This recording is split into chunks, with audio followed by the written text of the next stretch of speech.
এইখানে কিন্তু পাশে গাছপালা আছে, হয়তো ওই গাছের পাশ থেকে আমার পিছনে আরেকজন এসে হাতি, দুজনের মাঝখানে আমি পড়ে গেছি। তখন সামনে যিনি ছিলেন তিনি বলছেন যে এমপি সাইফুল ভাই ও উপজেলা চেয়ারম্যান রাজীব ভাই নির্দেশ, তোকে 1 মাসের মধ্যে খাবার থাকতে হবে, নতুবা সপরিবারে ধরে শেষ করে দিব।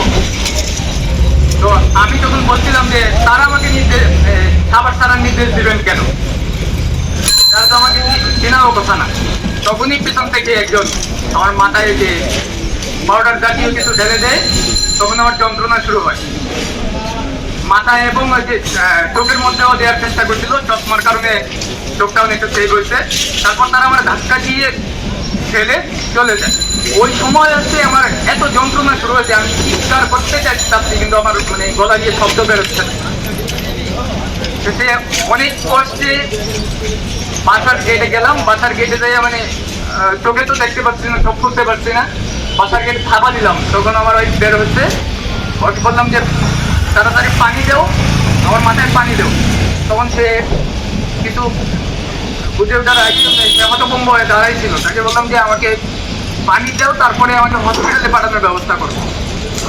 এমন সময় ও হচ্ছে এক বালতি দিয়ে পানি এনে প্রায় 2 মগের মতো পানি দিল। এমন সময় আমাদের শিপু ভাই ফোন দিয়েছেন, শিপু ভাই আমার ফোনে ফোন দিয়েছেন। তখন সে রিসিভ করে শিপু ভাইকে বললো যে শিপু ভাই ওর তো মানে এই ধরনের ঘটনা করছে, ওর মাথায় কে যেন কি জেলে দিছে, আমরা হসপিটালে নেওয়ার চেষ্টা করতেছি।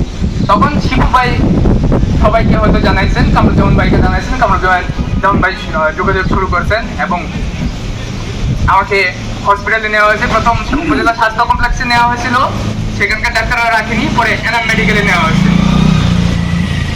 তো এনাম মেডিকেলে নেওয়ার পর পুলিশ আসছিল, তারা হচ্ছে তাৎক্ষণিক আমার কাছ থেকে জবানবন্দি নিয়েছে অসুস্থ অবস্থায়।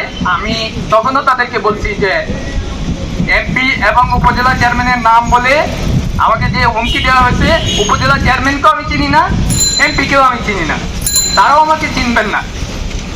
আর তাছাড়া তাদের সাথে আমার কোনো ধরনের মানে খারাপ সম্পর্ক নেই, তাদের বিরুদ্ধে আমি কখনো কোনো রিপোর্টও করি। তাদের নাম বলে যে হুমকি দেওয়া হয়েছে, আমার উপর হামলা করা হলো, আমার বিশ্বাস হচ্ছে না যে তারা করছে কিনা, সেটা নিয়ে আমার সন্দেহ আছে। আমি পুলিশকে সেই কথা বলে দিচ্ছি।